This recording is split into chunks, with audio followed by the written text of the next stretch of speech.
Bueno, buenas tardes. Si les parece, reanudamos con el nuevo tema, que es la relación jurídica tributaria. ¿Me escuchan y se ve en la filmina? Sí, profe.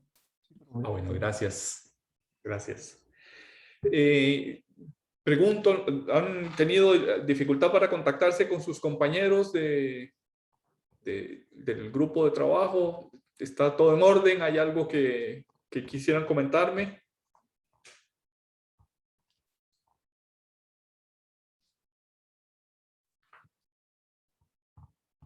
No, profe, por mi parte no.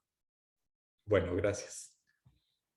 Si algún otro quiere hacer alguna intervención, simplemente lo dice.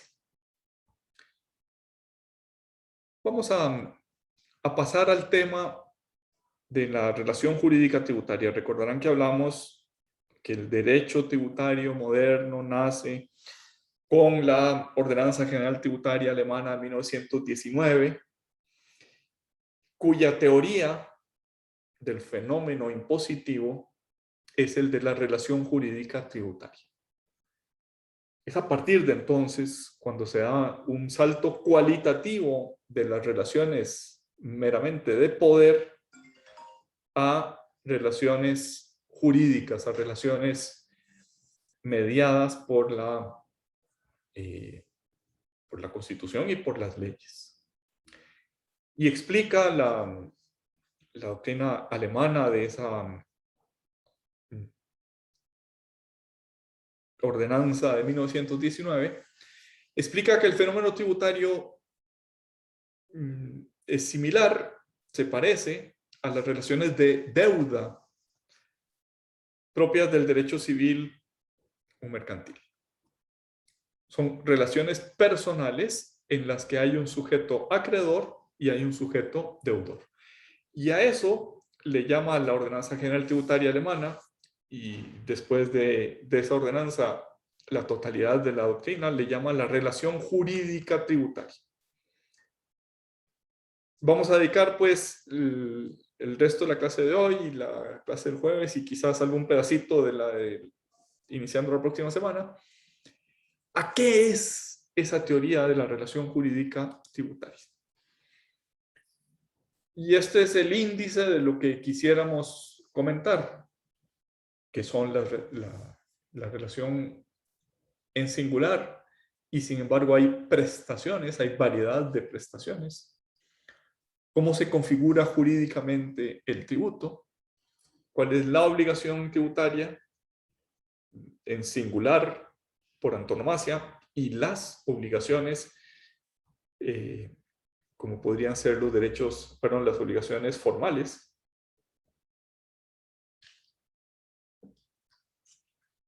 Lo que en España llaman hecho imponible y en América Latina se llama hecho generador. Y finalmente, la exención tributaria, que es como el reverso de la obligación tributaria.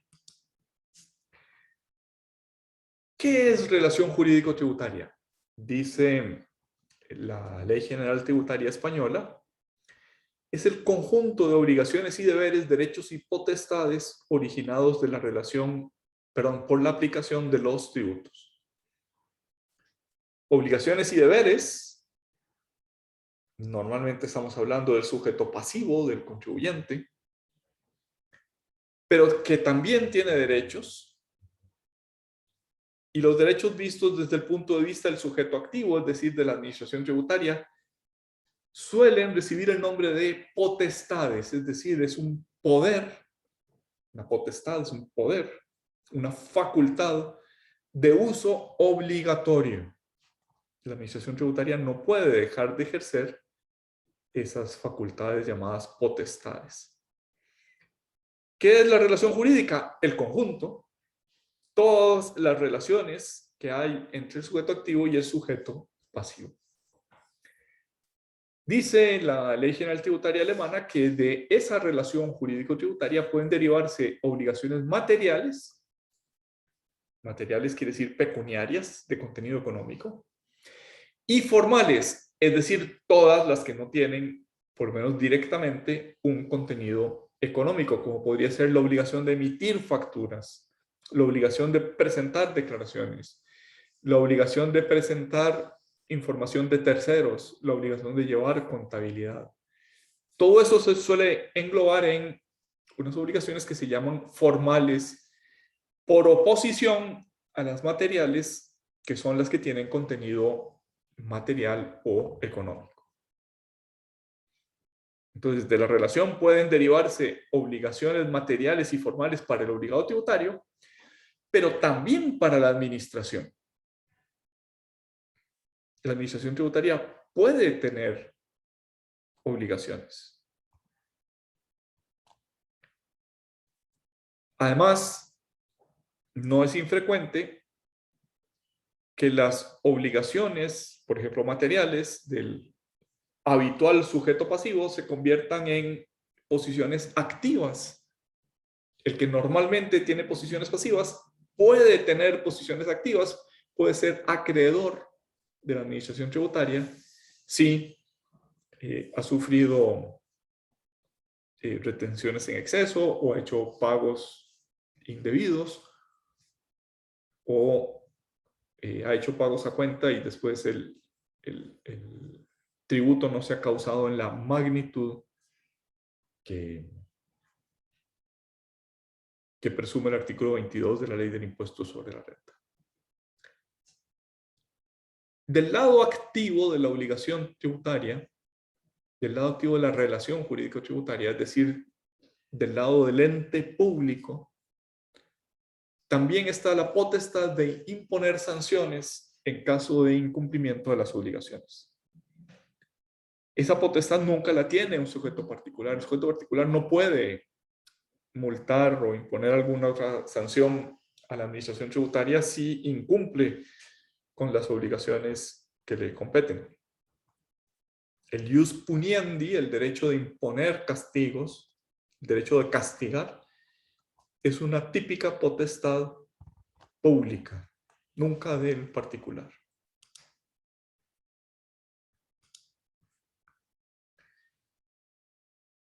En la relación jurídica tributaria, la característica principal, y quizás esto es una evolución de lo que dijeron los alemanes en 1919, es la pluralidad de deberes y obligaciones.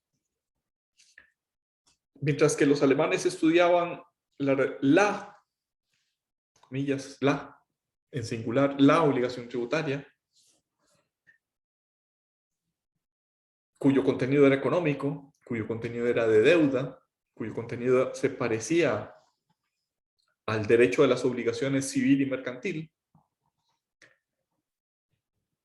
Es lo cierto que en ese poco más de siglo que ha transcurrido desde la Ordenanza General Tributaria Alemana hasta nuestros días, se han multiplicado las obligaciones, los deberes del contribuyente. Ya no solo tiene que pagar el impuesto sobre la renta, sino que tiene que llevar contabilidad, tiene que determinarlo con base en facturas u otros comprobantes que actualmente son electrónicos. Tiene que informar de sus relaciones con otros contribuyentes. Tiene que presentar declaraciones.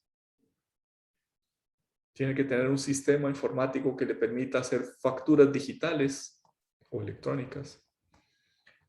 Es decir, la relación jurídica tributaria se caracteriza por multiplicidad de prestaciones. Ya no solo como se derivaba de la Ordenanza General Tributaria Alemana, de la obligación de pagar una suma en concepto de tributo. Y sin embargo, cuando no se especifica otra cosa, la obligación tributaria por antonomasia es la de pagar una suma de dinero en concepto de tributo. Por antonomasia.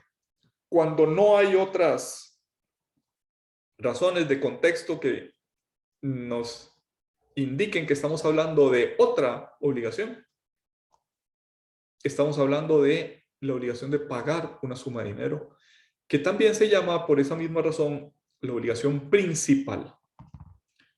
Mientras que hay otras obligaciones que se llaman accesorias, en el sentido de que acompañan y respaldan y facilitan el cumplimiento de la obligación tributaria principal. Tienen una relación con la obligación tributaria principal de facilitar la comprobación o la verificación de que se haya cumplido con esa obligación tributaria por antonomasia o principal. Esas accesorias pueden ser deberes formales, declarar, facilitar datos, soportar fiscalización, emitir comprobantes electrónicos, emitir declaraciones de terceros. Por ejemplo, cuando la Purdy Motors le dice a la administración tributaria, aquí vino, vamos a meternos con algunos de los alumnos, vino Julio Centeno y compró un vehículo nuevo y lo pagó cash. Bueno, pues esa información que Purdy Motors le proporciona a la administración tributaria no es la obligación tributaria por antonomasia o principal que tiene por contenido el pago de una suma de dinero, sino que es un deber formal, deber de informar, para que la administración pueda verificar si Julio cumplió o no con sus obligaciones tributarias materiales. Esas obligaciones accesorias o esos deberes accesorios pueden tener contenido patrimonial, pueden tener contenido económico o pecuniario. Por ejemplo, pueden ser recargos, el recargo por mora, o pueden ser intereses, el recargo por intereses.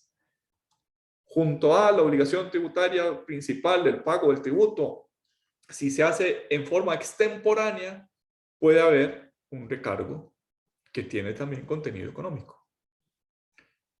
Incluso puede haber cierta autonomía en esas obligaciones accesorias. Es decir, son accesorias, están para facilitar el cumplimiento de la obligación tributaria principal, pueden tener una cierta relación de autonomía. ¿Alguno de los alumnos o alumnas tiene a mano la ley del impuesto sobre la renta? Que nos lea por favor el artículo 22.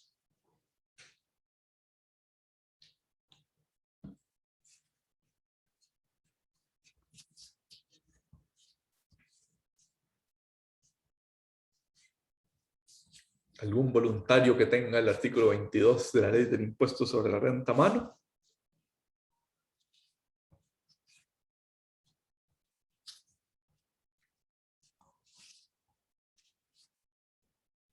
Si no hay voluntarios o voluntarias, puede haber designados por el profesor.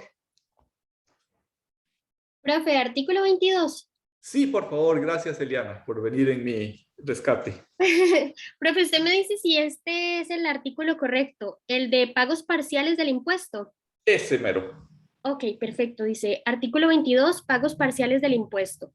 Los contribuyentes a que se refiere el artículo 2 de esta ley están obligados a efectuar pagos parciales a cuenta del impuesto de cada periodo fiscal, conforme con las reglas siguientes.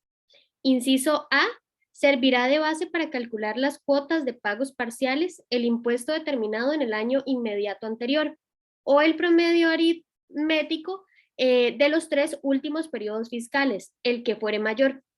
En el caso de contribuyentes que por cualquier circunstancia no hubieran declarado en los 3 periodos fiscales anteriores, la base para calcular las cuotas de los pagos parciales se determinará utilizando las declaraciones que hubieran presentado y, si fuere la primera, mediante estimación fundada que al efecto deberá proporcionar a la administración tributaria el contribuyente de que se trate.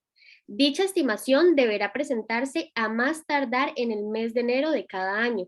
Si no se presentare, la administración tributaria establecerá de oficio la cuota respectiva. ¿Sigo con los otros 2 incisos, profe? Sí, por favor. Ok. Inciso B. Determinado el monto del pago a cuenta, el 75% de este monto deberá fraccionarse en 3 cuotas iguales, las que deberán pagarse sucesivamente a más tardar el último día hábil de los meses de marzo, junio y septiembre de cada año. Inciso C. Del impuesto total que se liquide al presentar la declaración jurada, deberán deducirse los pagos parciales que correspondan a ese periodo fiscal. El saldo resultante deberá pagarse dentro de los 2 meses y 15 días naturales siguientes al término del periodo fiscal respectivo. Las empresas que obtengan sus ingresos de actividades agropecuarias exclusivamente podrán pagar el impuesto del periodo fiscal en una sola cuota, dentro de los 2 meses y 15 días naturales siguientes a la terminación del periodo fiscal que corresponda. Gracias, Falta gracias, un, Eliana. bueno, ¿Sí? falta un pedacito, no sé si A lo ver. leo.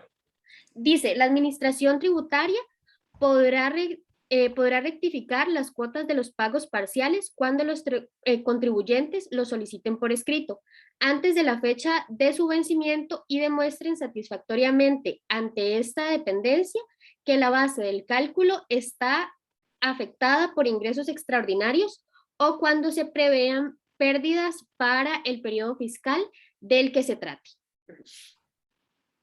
Gracias, Eliana. Una pregunta la voy a dirigir a Eliana, pero en realidad abierta para el que quiera intervenir. Yo tengo un hotel, yo soy el dueño de un hotel. Dijéramos un hotel en la zona de Los Santos que se dedica a recibir huéspedes que vienen a ver quetzales en la época de migración de los quetzales. Y mis clientes son básicamente estadounidenses que vienen con sus cámaras fotográficas a tomarle foto al quetzal. Resulta que en el año 2018 yo tuve, bueno, yo no, mi hotel tuvo una renta neta, es decir, ingresos menos gastos necesarios para producir esos ingresos, vamos a suponer de 50 millones de colones. Y le tocó pagar el impuesto en el 2018 sobre esa renta neta de 50 millones de colones. En el 2019 mejoró, el dueño del hotel hizo mejor su labor de atracción de visitantes y en lugar de 50 tuvo 55 millones de colones de renta neta. Mejoró un poquito. En el año 2020, la temporada de quetzales coincidió con el grueso de las restricciones por la pandemia. Tuve que cerrar el hotel. O sea, ingresos, había tenido unos ingresos pequeños empezando el periodo fiscal y tuve, dijéramos, 5 millones de colones de ingresos. 18.50, 19.55, 20.5. Eliana nos dijo que hay una fórmula para el cálculo del pago de los impuestos. ¿Se acuerda, Eliana, cuál es esa fórmula?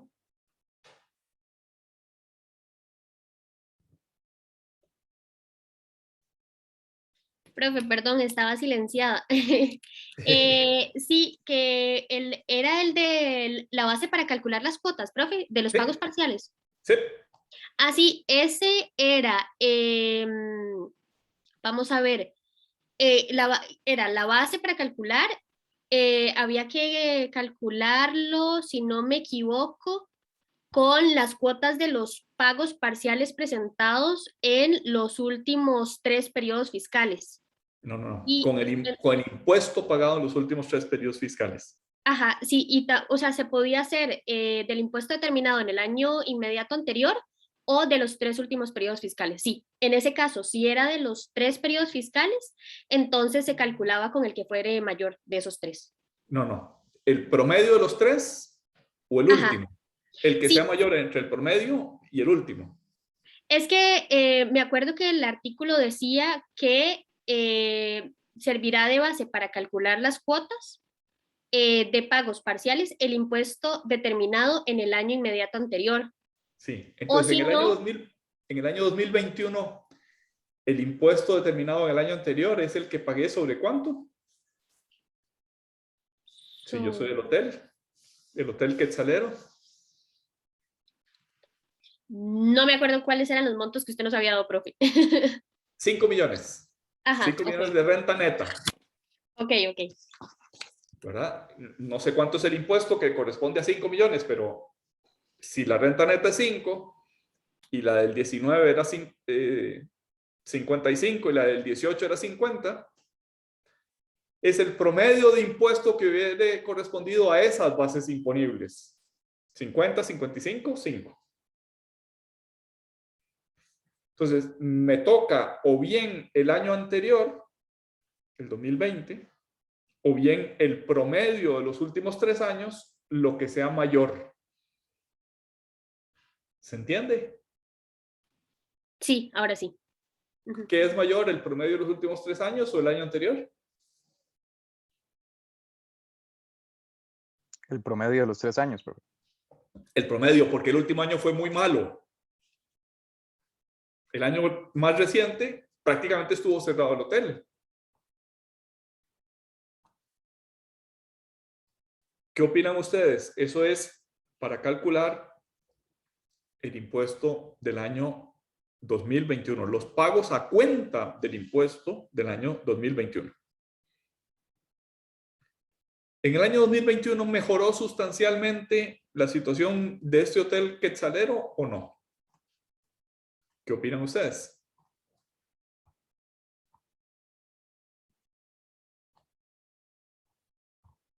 No, profe, hubo una caída dramática, digamos. Es probable que el 2021 no se haya recuperado del golpe que tuvo en el 2020. Especialmente si era un hotel especializado en visitantes del exterior que venían a tomarle fotos a los quetzales.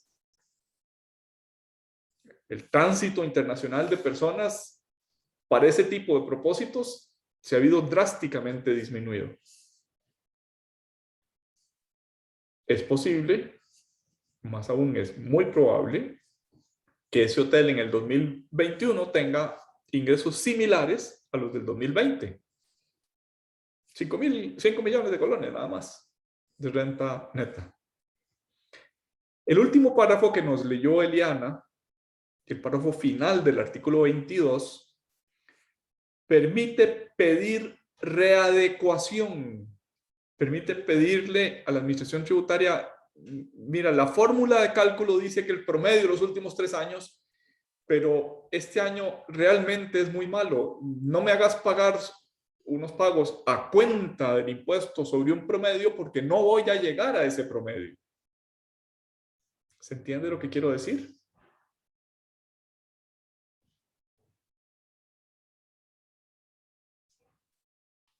Sí, profe.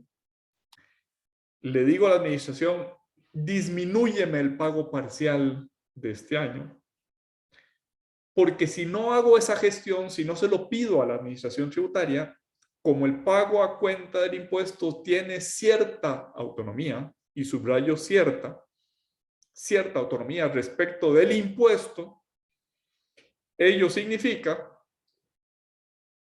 que como tiene cierta autonomía, me lo van a cobrar, a no ser que yo demuestre que la fórmula de cálculo está influida por factores extraordinarios o bien que este año voy a tener pérdida.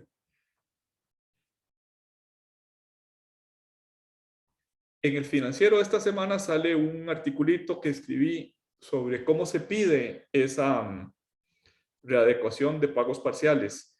Voy a ver si logro enviárselos ya sea al chat o al correo electrónico, que explica bien, bueno, digo yo porque lo escribí yo, pero me parece que explica bien esa cierta autonomía.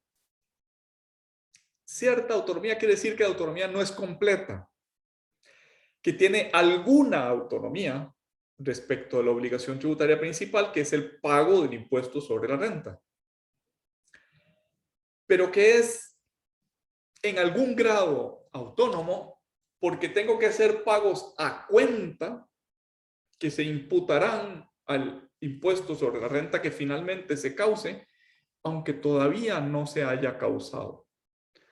¿Por qué todavía no se ha causado? Porque no ha terminado el periodo fiscal, porque no he llegado al último día del periodo fiscal. No he llegado al 31 de diciembre, que es cuando se consolida si tuve utilidades o pérdidas este año. Lo mismo sucede con las retenciones. El artículo 23 de la Ley del Impuesto de la Renta permite en algunos supuestos que el pagador, en lugar de pagar 100, pague 100 y pague 95 y retenga un 5% a cuenta del impuesto que le competía al sujeto que sufrió la retención. Por ejemplo, si los usuarios de este hotel para observación de aves en la zona de Los Santos, si los huéspedes pagan su estadía con tarjeta de crédito, la legislación dispone que esos que tramitan los pagos por tarjeta de crédito, le hace Credomatic, le hace los bancos, le retengan al hotel, no le paguen el 100% de la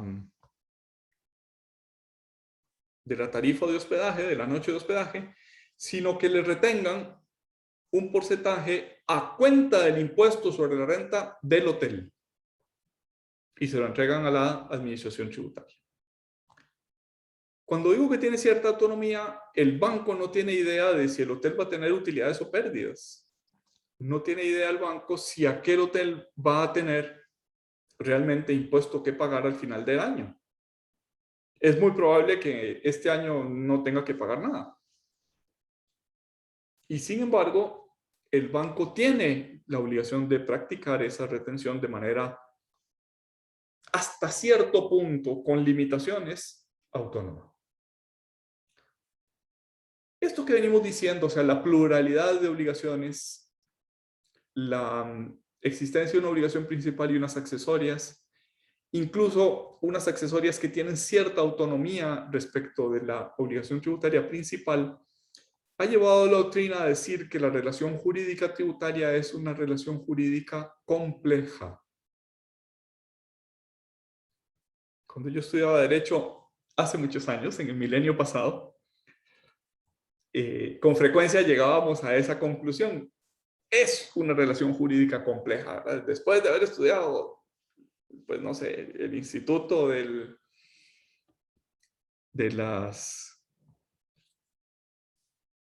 trabajo en relación de dependencia, decíamos, termina siendo una relación compleja. Y después de estudiar, qué sé yo, el fideicomiso, termina siendo un instituto complejo. El derecho es complejo.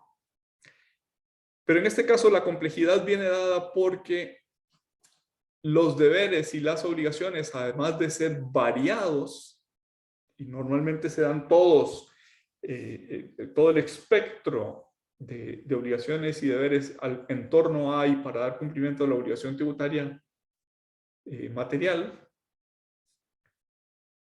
es lo cierto que junto a que envuelven o patrocinan o gestionan para que se cumpla la obligación tributaria principal, también es cierto que algunas de esas obligaciones accesorias tienen un cierto carácter autónomo.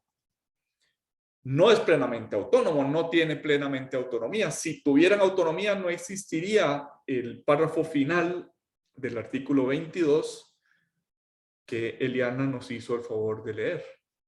Si fuera completamente autónoma, nunca se podrían readecuar los pagos parciales a cuenta del impuesto sobre la renta.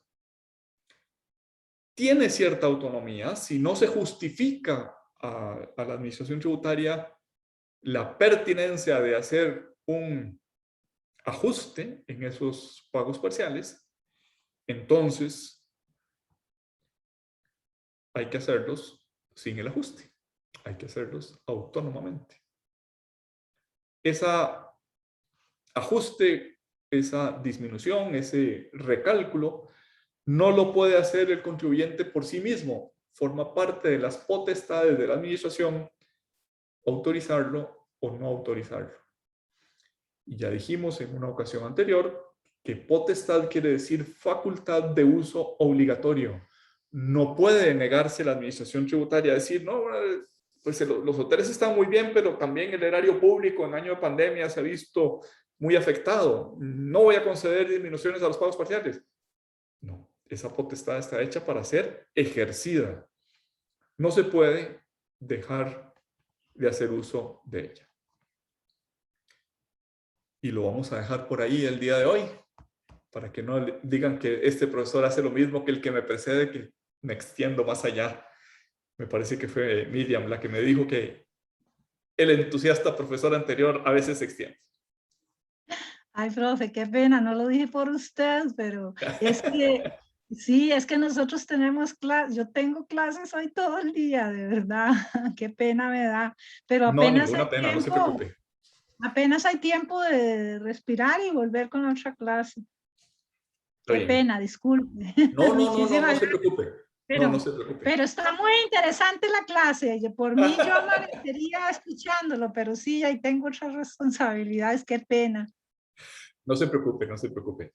Yo Disculpe. sé que las clases deben empezar puntuales. Lamento no haberlo podido hacer así hoy. Y en la medida de lo posible deben terminar puntuales también.